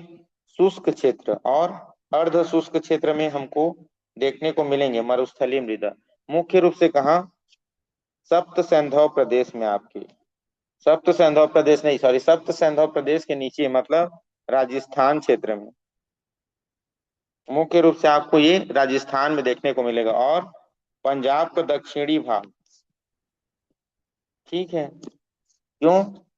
देखिए, ये वाला एरिया पंजाब होता है, तो उसी के नीचे वाला एरिया क्या है आप लोगों का, राजस्थान है। ये मान लीजिए पंजाब है तो ये राजस्थान है, तो पूरा राजस्थान में शुष्क है, तो ये वाला भी एरिया आपका, पंजाब का दक्षिणी एरिया भी किस में आएगा, मरुस्थलीय प्रदेश में आ जाता है, ठीक है। क्लियर? हरियाणा में भी, दक्षिणी भाग हरियाणा का, ठीक है, ये भी आपका मरुस्थलीय क्षेत्र में आएगा, ठीक। और ये मृदा कैसी होगी, रेतीली होगी, इसमें रेत की मात्रा अधिक होगी। इसमें बजरी होगा, बजरी, बजरी मतलब जो पत्थर के छोटे छोटे कंकड़ होते हैं उसको बजरी बोलते हैं, ठीक है। तो ये रेतीली है, मतलब थोड़ा क्या होगा ये, हल्का से लवणीय होगा ये, ठीक है, हल्की लवणीय मृदा होगी। इसमें नाइट्रोजन की मात्रा कम होगी, ठीक है, इसमें नाइट्रोजन की मात्रा कम होगी। बताओ, इसमें शुष्क मृदा है तो इसमें ह्यूमस क्या होगा, ज्यादा होगा कि कम होगा? कम होगा। कम होगा, ठीक है। जीवाश्म कम होगा, इसलिए क्या होगा, ह्यूमस की मात्रा भी कम होगी, ठीक है। और इसमें क्या होगा, अपरदन अत्यधिक होगा, ठीक है। तो अपरदन से ग्रसित होगा ये मिट्टी। शुष्क होगा मतलब हवा कहीं पे भी उड़ा के ले जाएगा इसको एक जगह से दूसरे जगह, ठीक है। तो इसमें क्या क्या उपयोग किया जाता है, क्या क्या खेती की जाती है? इसमें सरसों की खेती की जाती है, कपास की खेती की जाती है, हल्का फुल्का चना की, और बाजरे की, ठीक है। तो राजस्थानी लोगों को याद करना, राजस्थान में सरसों, बाजरा और चना मुख्य रूप से उत्पादन होता है, ठीक है। कपास गुजरात में होता है, लेकिन कहीं कहीं पे यहाँ पे कपास का भी उपयोग किया जाता है उत्पादन के लिए, ठीक। तो ये हो गया आप लोगों का मरुस्थलीय मृदा। अब अगला देखिए आप लोग, लवणीय मृदा मीन्स क्षारीय मृदा। अगला है लवणीय मृदा, या इसी को क्या बोलेंगे हम लोग, क्षारीय मृदा, ठीक। ये भी कहाँ पे मिलेगा, जब वो हल्का से लवणीय युक्त होता है मरुस्थलीय मृदा, तो ये भी कहाँ पे मिलेगा, शुष्क और अर्ध शुष्क क्षेत्रों में पाया जाएगा, ठीक है ना। ये भी कहाँ, शुष्क और अर्ध शुष्क क्षेत्र में, अर्ध शुष्क क्षेत्र में। लेकिन ये क्षेत्र ऐसा है जो वृष्टि छाया प्रदेश नहीं होगा। जैसे राजस्थान वृष्टि छाया प्रदेश है, तो वहां पे वो मृदा पूरा मरुस्थलीय हो जा रहा है ना, उसका मिट्टी अपरदन से प्रभावित हो रहा है। और यहाँ का मिट्टी अपरदित नहीं होगा, ठीक है। ये यहाँ क्या होगा, जल की पर्याप्त मात्रा रहेगी, जल की मात्रा उपलब्ध रहेगी यहाँ पे, ठीक है। मीन्स ये क्या हो जाएगा, दलदली हो जाएगा, दलदली क्षेत्र में, ठीक है। ये दलदली क्षेत्र में पाया जाएगा, ठीक है। जैसे कि अब मैं कुछ बोलूं, कुछ एरिया आप लोगों का उत्तर प्रदेश में, कुछ रामसर साइट है, वहां पे भी आप लोगों को देखने को मिलेगा ये। हरियाणा में भी कई जगह में देखने को मिलेगा, केरल में भी देखने को मिलेगा, गुजरात में भी देखने को मिलेगा, ठीक है। तो ये सब क्या होता है, लवणीय मृदा होता है, जो इसमें मतलब क्षार क्षार इसमें क्या होगा, इसका पीएच मान क्षार का ज्यादा होता है कि कम होता है, बताइए। पीएच कितना होता है क्षारीय का, 7 से ऊपर होता है कि 7 से कम? 60 से ऊपर होता है 7 से ज्यादा। 7 से ज्यादा होता है, ठीक है ना। तो ये क्या होता है, आप लोगों का क्षारीय मृदा होगा, ठीक है। इसमें क्या होता है, एक केशिकत्व का गुण पाया जाता है। केशिकत्व मतलब हल्का से नाली टाइप का बन जाता है ना, तो उसी में पानी खींचते, जैसे लालटेन, लालटेन में जब भी ऊपर में आग लगाते हो तो नीचे से मिट्टी तेल कैसा अपने आप आग जलते जाता है, तो नीचे से ऊपर की ओर उठते जाता है ना, जो मिट्टी का तेल, वो केशिकत्व के कारण होता है, स्वतः वो ऊपर उठते जाता है। इसी प्रकार इसमें भी केशिकत्व का गुण पाया जाता है, जिससे इसके नीचे में जितने भी लवण होते हैं मृदा के नीचे में, वो लवण केशिकत्व के द्वारा ऊपरी सतह पर आते रहते हैं इस मृदा में, ठीक है। तो इसको ऐसे ही करके याद रखना। इसका मतलब इसका कुछ ज्यादा इंपॉर्टेंस इस तरीके से याद रखो कि इसमें केशिकत्व का गुण पाया जाता है, ये शुष्क और अर्ध शुष्क क्षेत्रों में पाया जाता है। यहाँ पे हालांकि पानी की उपयुक्त मात्रा पाई जाती है, ठीक है। इसमें लिख लो सोडियम और कैल्शियम पर्याप्त मात्रा में पाए जाते हैं, ठीक है। लेकिन ये कैसा होगा, लवणीय है, इसके कारण ये अनुर्वरक होगा, मतलब अनुर्वर होगा। अनुर्वर मतलब कम उत्पादकता होगी इसकी, कम उत्पादकता होगी, उत्पादकता इसकी कम होगी, ठीक है। इसमें क्या डाला जाता है, जिप्सम। जिप्सम डाल के इसको क्या करते हैं हम लोग, इसके लवणता को कम करते हैं, लवणता को कम करते हैं, ठीक है। जिप्सम डाल के इसके लवणता को कम किया जाता है, ठीक है। इसमें मुख्य रूप से गन्ना, बरसीम, तंबाकू, चावल, ये सब का खेती किया जाता है, ठीक है। इसी को क्या बोलते हैं, रेह बोलते हैं, कल्लर बोलते हैं, बताया था एक बार पढ़ा रहा था तो मृदा में बताया था ना, रेह और कल्लर किसको बोलते हैं, ऊपरी परत में लवण की मात्रा रह जाती है, जिसके कारण इसको रेह और कल्लर कहते हैं, ठीक है। ऊसर, इसी का नाम क्या है, ऊसर, इसी का नाम है बंजर, ठीक है। तो मुख्य रूप से जो लवणीय और क्षारीय मृदा है उसको अलग अलग नाम से जाना जाता है, ठीक है। अगर मृदा आप लोगों का एसिडिक है और अगर मृदा आप लोगों का बेसिक है, बेसिक मीन्स क्षार, पीएच 7 है मतलब वो क्या है, न्यूट्रल है। और पीएच ज्यादा हो गया तो 7 से ऊपर हो गया तो वो मृदा क्या हो जाएगी, बेसिक। और अगर 7 से कम हो जाएगा तो वो क्या हो जाएगा, अम्लीय हो जाएगा। एसिडिक मीन्स अम्लीय मृदा, बेसिक मीन्स क्षारीय मृदा। तो 7 से कम होगा तो क्या हो जाएगा, अम्लीय, और 7 से ऊपर हो जाएगा तो बेसिक, ठीक है। तो अगर अम्लीय होगा तो उसमें क्या डालेंगे, उसको न्यूट्रलाइज करने के लिए क्षार डालेंगे ना। तो अगर कोई मृदा अम्लीय है तो उसमें हम लोग क्या डाल देते हैं, चूना डालते हैं, क्योंकि चूना क्या होता है, क्षार होता है, तो ये न्यूट्रलाइज कर देता है इसको, ठीक है। तो जैसे भी अम्लीय मृदा होती है उसमें हम लोग किसका छिड़काव करते हैं, चूना का छिड़काव करते हैं। और अगर उसी प्रकार अगर क्षारीय मृदा है, तो क्षारीय मृदा है तो उसमें क्या डालते हैं, जिप्सम, ठीक। क्योंकि जिप्सम क्या होता है, एक अम्ल होता है, ठीक है। तो क्षारीय में हम लोग उसको न्यूट्रल करने के लिए जिप्सम डालते हैं, और एसिडिक को न्यूट्रल करने के लिए उसमें चूना डालते हैं, ठीक है। ये क्वेश्चन में आता है ना, पूछेगा कभी भी कि अगर कोई मृदा अम्लीय है तो उसको सामान्य स्थिति में लाने के लिए कौन सा चीज उपयोग किया जाता है, तो अम्ल है तो उसके लिए क्षार उपयोग करेंगे, चूना। और कोई अम्ल बेसिक है मतलब क्षारीय है तो उसको न्यूट्रल करने के लिए उसमें हम लोग क्या डालेंगे, अम्ल डालेंगे, जिसको जिप्सम बोलेंगे, ठीक। क्लियर यहां तक? अगला लिखो, पीट या जैव मृदा।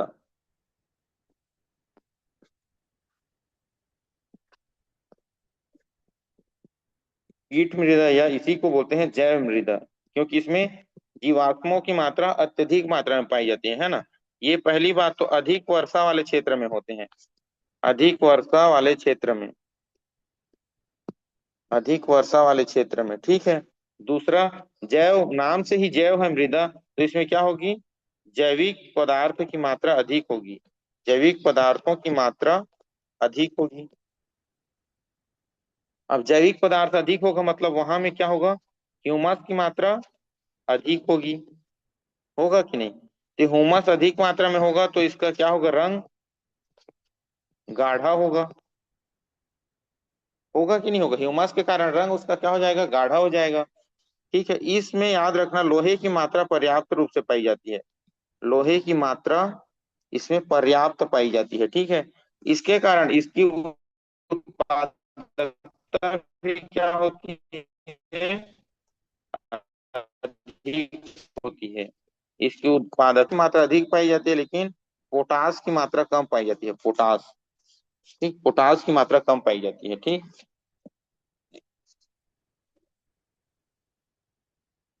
ये मुख्य रूप से कहा, मैंग्रोव वन में इसी प्रकार की मृदा मिलती है, मैंग्रोव वनों में जैव मृदा पाई जाती है, जैव मृदा पाई जाती है। मैंग्रोव वन किसको बोलते हैं, जो समुद्र के किनारे किनारे में रहते हैं, जैसे कि पश्चिम बंगाल, तमिलनाडु, आंध्र प्रदेश, उड़ीसा, केरल, है ना। तो ये सब क्या होते हैं, मैंग्रोव वन होते हैं, ठीक है। क्लियर? और कौन सा बच गया, सारा चीज हो गया क्या? काली मिट्टी, पीट चलो हो तो गया, बच्चे पर्वतीय अच्छा, जलोढ़ मृदा बच गया ना, हाँ वो मेन मेन इंपॉर्टेंट है, वही बचा है। चलिए अगला लिखिए, जलोढ़ मृदा। पीठ तक क्लियर है, पीठ जैव मृदा क्लियर है। अगला लिखिए जलोढ़ मृदा, जलोढ़ मृदा, ठीक है। तो जलोढ़ मृदा क्या होता है, देखो भारत का जो लगभग 43% एरिया है वो क्या है, मैदानी क्षेत्र का जलोढ़ मृदा के अंतर्गत ही आता है, ठीक है ना। तो इसको, ये कैसी मृदा है, नदियों के द्वारा जमा किए गए अवसादों द्वारा निर्मित, है ना, नदियों के द्वारा जमा किए गए अवसादों से निर्मित मृदा क्या है आप लोगों का, जलोढ़ मृदा है। इसे ही क्या बोलते हैं, कांप मृदा, कांप बोलेंगे, या तो कछारी मृदा बोलेंगे, कछारी मृदा, ठीक है। इसे और क्या बोलते हैं, इसे परिवहित मृदा भी बोलते हैं, क्योंकि ये हर साल बदलते रहता है ना, नदियों के साथ। तो इसको क्या बोलते हैं, परिवहित, परिवहित को इंग्लिश में क्या बोलेंगे, ट्रांसपोर्टेड, ट्रांसपोर्टेड सॉइल बोलेंगे इसको, ठीक है, परिवहित मृदा भी बोलेंगे। तो इसमें क्या होगा, कार्बनिक पदार्थ अधिक होगा, कार्बनिक पदार्थ की मात्रा उच्च होगी, इसके कारण इसकी उत्पादकता भी क्या होगा, हाई होगा, ठीक है। तो इसमें क्या मिलेगा आप लोगों को, ह्यूमस भी पर्याप्त मात्रा में मिलेगा। इसका उदाहरण क्या है, उत्तर भारत का विशाल मैदान है कि नहीं है, जो आप लोग उत्तर भारत का विशाल मैदान देखते हैं वो कैसा है, पूरा जलोढ़ मृदा से ही तो निर्मित है कि नहीं? और कहाँ तक फैलेगा ये, पूरा मैदान के बीचों बीच से नदियां गुजरती हैं और जाके पश्चिम बंगाल या बे ऑफ बंगाल में डेल्टा बनाती हैं। तो ये पूरा डेल्टाई क्षेत्र तक इनका विस्तार है, ठीक है, लिख लो इसको, डेल्टाई क्षेत्रों तक विस्तार है ना, जलोढ़ मृदा का। इसमें भी पोटास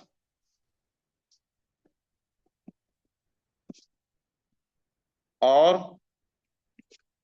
फास्फोरस की मात्रा पाई जाती है, फास्फोरस की मात्रा, उपयुक्त मात्रा पाई जाती है इसमें, ठीक है। लेकिन इसमें नाइट्रोजन की कमी होती है, नाइट्रोजन की कमी होती है, ठीक है। और ये क्या होता है, रेतीली होता है, क्योंकि जब सभी पहाड़ के चट्टानों को तोड़ तोड़ के आती है ना, तो पहाड़ के जो मूल रॉक होते हैं वो टूट जाते हैं और छोटे छोटे पिंड के बाद बालू के रूप में बदल जाते हैं। तो ये कैसी होती है? रेतीली होती है ना। इसमें रेत की मात्रा पाई जाती है। ठीक है। और ये उर्वर भूमि होती है। उर्वर भूमि, उर्वरता अधिक होती है, इसलिए इसकी उत्पादकता भी अधिक होगा। ठीक। जलोढ़ मृदा कितने टाइप का पढ़े थे?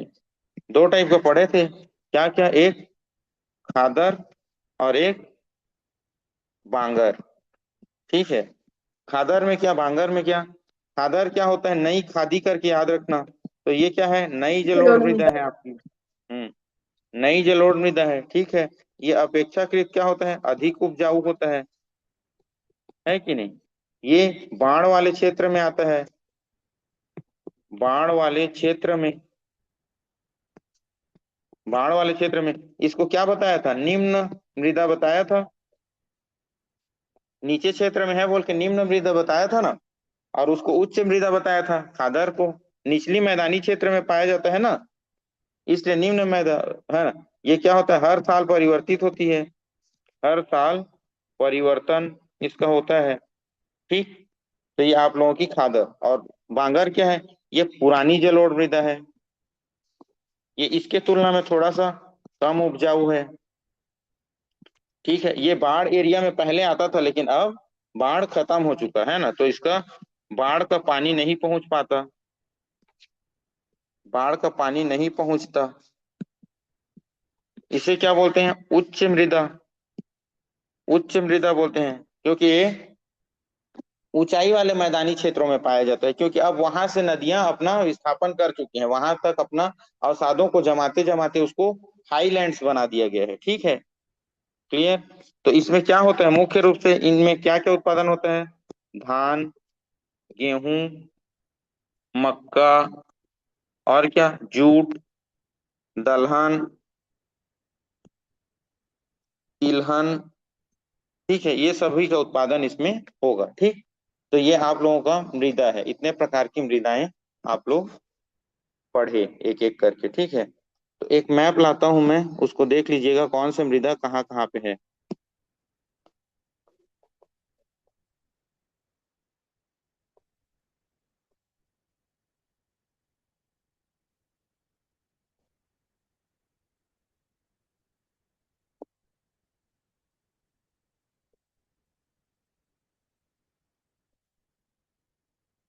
ये देखिए, ये है आप लोगों का भारत में मृदा का वर्गीकरण आईसीएआर के द्वारा। ठीक है। तो देखो, जलोढ़ मृदा, पहले जलोढ़ मृदा, जलोढ़ मृदा कौन से एरिया में है? देख लो कहाँ पे। ये पूरा उत्तर भाग में है ना। भारत। उत्तरी भारत में क्या मिलेगा आप लोगों को? ये पूरा एरिया जलोढ़ मृदा का देखने को मिलेगा। ठीक है। और डेल्टाई क्षेत्र बोला था, डेल्टाई क्षेत्रों में फैला हुआ है बोला था। तो ये आप लोगों का क्या है? जितना भी डेल्टाई क्षेत्र है वो जलोढ़ मृदा के अंतर्गत आता है। ठीक है। क्लियर? बताया था जलोढ़ मृदा के लिए। तो ये जलोढ़ मृदा गंगा के मैदान से लेके पूरा सभी डेल्टाई क्षेत्रों में फैला हुआ है। तो ये आप लोगों का जलोढ़ मृदा हो गया। उसके बाद अगला देखिए, काली मिट्टी।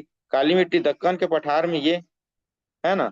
तो ये क्या है? आप लोगों का दक्कन का पठार है, ये वाला एरिया। और क्या बोला था? मालवा के पठार पे बोला था। ठीक है। मालवा का पठार, थोड़ा सा गुजरात का क्षेत्र, पूरा महाराष्ट्र का क्षेत्र इसमें आएगा बताया था। ठीक है। मालवा, बघेलखंड का पठार। तो ये सब क्या होगा आपका? काली मिट्टी वाला क्षेत्र होगा, है ना, ये काली मृदा। ठीक। ये वाला क्षेत्र। क्लियर? उसके बाद लाल पीली मिट्टी। तो लाल पीली मिट्टी में क्या बताया था? जितना भी दक्कन का पठार है उसका सीमावर्ती क्षेत्र। तो ये जो दक्कन का पठार है आपका, इसका ये सीमावर्ती क्षेत्र है। ये सब ये वाला एरिया जिसको मैं कलर कर रहा हूँ, ये सब उसका सीमावर्ती क्षेत्र है। तो इसमें क्या देखने को मिलेगा आपको? लाल पीली मिट्टी देखने को मिलेगा। ठीक है। हाँ सॉरी, लाल पीली मिट्टी में लाल कलर किस लिए होता है उसको बताया था। काला पीला कलर किस लिए होता है उसको लिखाया नहीं हूँ क्या? तो लिखिए, लाल कलर होता है वो आयरन ऑक्साइड के कारण होता है, और पीला कलर होता है वो आयरन सल्फाइड के कारण होता है। ठीक। लिख लीजिए इसको। जो रेड कलर है, रेड कलर, वो आयरन ऑक्साइड के कारण होता है, आयरन ऑक्साइड के कारण। ठीक। और जो येलो कलर है वो आयरन सल्फाइड के कारण होता है। ठीक है। इसको याद रखना। और काला कलर तो बताया था, टाइटेनियम फेरस मैग्नेट के कारण होता है।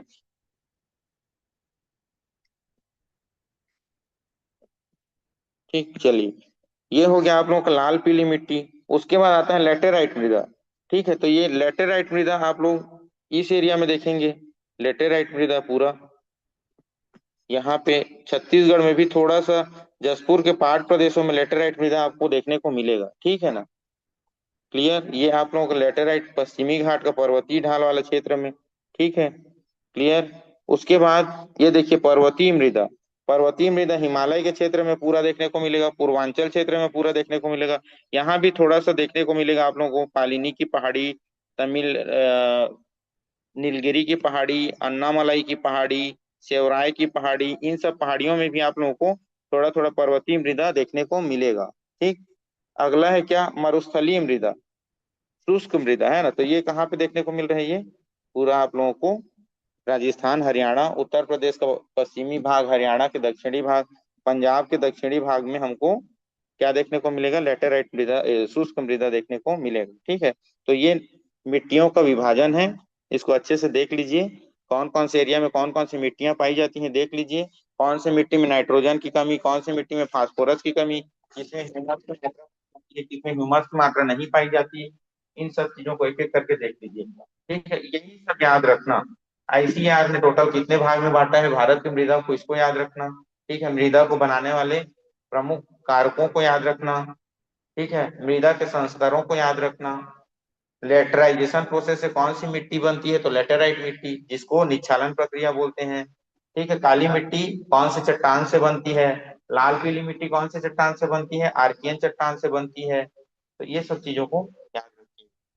ठीक, जलोढ़ मृदा क्या है? दो प्रकार के, बांगर और खादर है, तो दोनों में अंतर क्या क्या है? किसे परिवहित मृदा या ट्रांसपोर्टेड मृदा भी बोलते हैं, सॉइल बोलते हैं। ठीक है, चलिए, मिट्टी का संगठन याद रखना, खनिज, वायु, जल और ह्यूमस। तो ह्यूमस को कार्बनिक पदार्थ बोलते हैं, खनिज को अकार्बनिक। तो खनिज 46%, वायु 25, जल 25 और ह्यूमस 4% पाया जाता है। ठीक है, इतना याद रखना। अब देखो, एक और चीज पढ़ा देता हूँ, इसको याद रखिएगा। मृदा अपर्दन, मृदा किस तरीके से अपर्दित होता है इसको देख लीजिए। चलिए, इसको शॉर्ट में बता देता हूँ थोड़ा सा। मृदा अपर्दन, मृदा अपर्दन। तो ये मृदा अपर्दन कैसे होता है? तो देखिए, मृदा का जो ऊपरी संस्तर रहता है, मतलब ओ संस्तर और ए संस्तर, उसका किसी भी कारण से क्षरण हो जाना। ठीक है, चाहे वो प्राकृतिक हो या मानवीय गतिविधि हो, किसी भी तरीके से उसका अपर्दन हो जाना क्या कहलाता है? आपका मृदा अपर्दन कहलाता है, ओ या ए संस्तर का। ठीक है, तो इसका प्रमुख कारण क्या क्या हो सकता है मृदा अपर्दन का? पहला, जल के द्वारा। ठीक है, जल ज्यादा आ गया, बाढ़ आया, उसके कारण। दूसरा क्या? वायु के द्वारा। ठीक है, तीसरा, वन लोग पकड़ के रखते हैं मृदा को, तो वनों की अत्यधिक कटाई से इसका क्षरण हो सकता है, हो सकता है। तीसरा क्या? झूम खेती करते हैं, तो झूम खेती में पेड़ों को काट देते हैं, है ना, तो उससे अपर्दन होगा। और भूस्खलन होता है, भूस्खलन के कारण, है ना, जितना भी भूस्खलन के द्वारा, है ना, अचानक से कहीं पे पर्वतीय क्षेत्र में भूस्खलन हो गया, जिससे बहुत सारे पेड़ पौधे गिर जाते हैं नीचे। ठीक है, अत्यधिक पशुचारण, अगर हम लोग अधिक मात्रा में पशुओं को चरा दें तो घास भी क्या है, मिट्टी को अच्छे से बाइंड करके रखे रहते हैं ना। देखना, जितने भी घास होते हैं उनकी जड़ें जालीदार होती हैं, एकदम मूसलाधार, है ना, वो पूरा कस के पकड़ के रखती हैं मिट्टी को। ठीक है, तो अत्यधिक पशु चारण से भी क्या हो जाता है आप लोगों का? अत्यधिक पशुओं के चराने से, लिख लीजिए, है ना, चराने से, इससे भी क्या होगा आप लोगों का? मृदा अपर्दन होगा। तो मुख्य कारण ये सब मृदा अपर्दन का है। तो अब मृदा अपर्दन किस तरीके से होगा? तो मुख्य रूप से 5 तरीके से मृदा का अपर्दन होता है, स्टेप बाय स्टेप। मृदा का अपर्दन जो है वो 5 तरीकों में पूर्ण होता है। तो सबसे पहले जो मृदा का अपर्दन होता है वो होता है आप लोगों का बिंदु अपर्दन। ठीक है, इसको पॉइंट इरोजन बोलते हैं इंग्लिश में, लेकिन अब हिंदी में ही याद रखो। सबसे पहले बिंदु अपर्दन होता है। ठीक है, उसके बाद बिंदु के बाद क्या होता है? परत अपर्दन होता है, परत अपर्दन। उसके बाद क्या होता है? रील अपर्दन होता है, रील, रील अपर्दन। उसके बाद अवनालिका अपर्दन होता है, अवनालिका, अवनालिका अपर्दन। फिर लास्ट में जो होता है वो सबसे डिजास्टरस होता है, मतलब सबसे ज्यादा खतरनाक होता है, वो होता है धारा रेखीय, धारा रेखीय अपर्दन। तो इसको बरसात से समझो। मान ले शुरू दिन पानी गिरा अच्छे से, तो देखना उसमें जो पृथ्वी का ऊपरी संस्तर है उसको क्या करते हैं, स्ट्राइक करेगा, जिससे उसके कण कण क्या होंगे, अलग अलग बाउंडिंग करके बिंदु बिंदु के रूप में बैठ जाते हैं, बिंदु के रूप में, है ना। तो जो पहला पानी गिरता है, पहला बरसात होता है, उसमें क्या होता है, मृदा का ये अपर्दन का पहला चरण होता है, जिसमें जब वर्षा की बिंदु के साथ बिंदुओं बूंदों के साथ में मिट्टी के जो कण है वो बॉन्ड बना लेते हैं अपना अपना, है ना, और ऊपरी परत उसका विघटित हो जाता है। तो ये बिंदु अपर्दन मतलब ऊपरी लेयर। फिर उसके बाद परत अपर्दन, परत क्या होता है, ये दूसरा लेयर होता है। अब जितने भी समतल भूमि रहते हैं तो अत्यधिक वर्षा के कारण पूरा बह जाता है नली के रूप में, मतलब पूरा ऊपरी परत क्या है, एक बह जाता है, एक जगह से दूसरे जगह बह जाता है। तो वो क्या कहलाता है, आपका परत अपर्दन। ठीक है, ये समतल भूमियों में होता है और अत्यधिक वर्षा होता है तभी होता है, ठीक है, जिससे उसके ऊपर वाले जो ए स्तर में जितने भी पोषक तत्व होते हैं वो क्या हो जाते हैं, निकल जाते हैं। ठीक है, तो ये परत अपर्दन होता है। फिर वो रील अपर्दन में कन्वर्ट हो जाता है। जैसे अब परत में परत दर परत चल रहा है, तो वो एक नाली टाइप का रील, रील मतलब छोटा छोटा नलियों के रूप में बहने लगता है, एकदम छोटे छोटे नलियों के रूप में बहता है, ठीक है ना। तो मतलब जैसे कहाँ पे देखोगे, खेतों में देखना, खेतों में बीचों बीच में बहते रहता है पानी, रील के रूप में, मतलब क्या बोलते हैं जी, गांव में जो बनाते हैं ना, खेत के किनारे किनारे मेड़ नहीं बनाते हैं, मेड़, ठीक है, वो रील अपर्दन का प्रकार है। ठीक है, मेड़ों में सभी कणों को अपने साथ कण को बहाते बहाते लेते जाता है और एक नली के रूप में बनाते जाता है। फिर उसके बाद आता है आपका अगला अवनालिका अपर्दन। अवनालिका मतलब उस छोटी छोटी नालियों को बड़ा और विस्तृत हो जाना, जब इतना अपर्दन हो जाता है कि बड़े बड़े खड्ड के रूप में अब क्या होने लगता है, आपका पानी प्रवाहित होने लगता है। ठीक है, उसके बाद वो क्या बन जाता है, धारा रेखीय, धारा रेखीय मतलब बड़ा बड़ा नाला बन जाता है पानी के बहाव के कारण, है ना। तो ये क्या होता है, ये सबसे आखिरी चरण होता है, और ये अवनालिका से भी बड़ा एरिया हो जाता है ना, मतलब बड़े बड़े जगह को क्या करता है, मोटा नाली बनाते हुए आगे निकाल लेते हैं, ठीक है, और अपर्दित करता है। ठीक, तो ये क्या कहलाता है आप लोगों का, भूमि अपर्दन कहलाता है। ठीक है, तो सबसे कम भूमि है जो बिंदु के रूप में होता है, सबसे कम भूमि अपर्दन बिंदु अपर्दन होता है इसमें, ये प्रारंभिक स्टेज होता है। फिर वो परत को बहाता है, फिर छोटा सा नली बनाता है, फिर वो बड़ा नली अवनालिका बन जाता है, फिर और वो अवनालिका और बड़ा बड़ा खड्ड बन जाता है, जिससे वो धारा चैनल अपर्दन हो जाता है। ठीक है, तो ये 5 टाइप का अपर्दन होता है, इसको याद रखना। सबसे डिजास्टरस और सबसे खतरनाक धारा रेखीय अपर्दन होता है, ये किसी चीज को नहीं देता, पूरा जमीन अमीन को पूरा धसकाते और पूरा एक साथ बहाते ले चलता है अपने साथ। ठीक है, तो ये होता है धारा रेखीय अपर्दन। ठीक, तो भूमि अपर्दन को रोकने के क्या क्या उपाय हो सकते हैं, क्या क्या उपाय हो सकते हैं भूमि अपर्दन को रोकने के। अधिक से अधिक पेड़ पौधे लगाएंगे। ठीक, और से अधिक से अधिक पेड़ पौधे लगाएंगे, पेड़ों की कटाई को रोकेंगे। ठीक है, और कृषि जहाँ पे अपर्दन की मात्रा ज्यादा हो रही है उस एरिया को क्या करेंगे, बांध बांध बना के रोकेंगे पानी को। ठीक है ना, तो इन सब तरीकों से हम लोग भूमि अपर्दन को रोक सकते हैं, है ना। जैसे कहीं पे ढलान वाले क्षेत्रों में ऐसे घास का वो किया जाए, खेती किया जाए, जिससे उससे हमें पशुओं को चराने के लिए घास भी मिल जाए, और उसका जड़ जो है उस मिट्टी को बांध कर भी रखे, है ना। तो ऐसे ऐसे चीजों को याद रखना। इसका एक बहुत बड़ा नुकसान क्या है, मिट्टी की उर्वरा शक्ति समाप्त हो जाती है लगातार। एक तो वैसे भी भारत में पूरे विश्व का 2.4% एरिया है खेती का, मतलब भूमि का, उसमें भी कुछ एरिया खेती का है। तो उसमें खत्म हो जाने के कारण कृषि जोत का आकार कम हो जा रहा है भारत में, ठीक है ना। और भूमि अपर्दन से बाढ़ की आशंका बढ़ जाती है। ठीक है, बड़े बड़े बीहड़ बन जाते हैं, है ना, बीहड़ जैसे बंजर भूमि बीहड़ बन जाते हैं, जहाँ पे डाकुओं लोग लूटपाट और दुनिया जहान के काम करने लग जाते हैं, नक्सलियों को आश्रय मिल जाता है रहने के लिए। ठीक है, तो ऐसे ऐसे जगह खतरनाक हैं, जो असामाजिक तत्व होते हैं उन लोगों का आश्रय बन जाता है बीहड़ बीहड़, है ना। तो ये सब भूमि अपर्दन के आपके नुकसान है। ठीक है, इसके बाद अगला अब हम लोग देखेंगे कल। ये आप लोग नदी अपवाह तंत्र पढ़ेंगे या इसको लास्ट में करेंगे? अभी छोटे छोटे टॉपिक को पूरा कंप्लीट करा देता हूँ, जैसे इसके बाद खनिज लवण को कंप्लीट करा देता हूँ, फिर उसके बाद उद्योग धंधों को खत्म कर देंगे, फिर उसके बाद उद्योग धंधों के बाद एक दिन जलवायु को देख लेंगे, फिर कृषि को देख लेते हैं, लास्ट में नदी अपवाह तंत्र करेंगे फुर्सत में, तो यस उसको सर, आराम से नंबर पढ़ेंगे। भी। ठीक है, और वो थोड़ा टॉपिक 4-5 दिन का है, तो उसको आराम से करेंगे एक एक दिन में। एक दिन गंगा नदी अपवाह तंत्र अलग से करेंगे, एक दिन सिंधु नदी का, फिर एक दिन पूरा प्रायद्वीपीय भारत का करेंगे। ठीक है, तो अभी जो छोटे छोटे टॉपिक्स हैं उसको कंप्लीट करा देता हूँ मैं। ठीक है, उसके बाद उसको लास्ट में करेंगे नदी अपवाह तंत्र को। ठीक, चलिए तो यहीं पे आज का क्लास समाप्त करते हैं। शाम को फिर मिलेंगे हिस्ट्री की क्लास में। थैंक यू सो मच सभी को।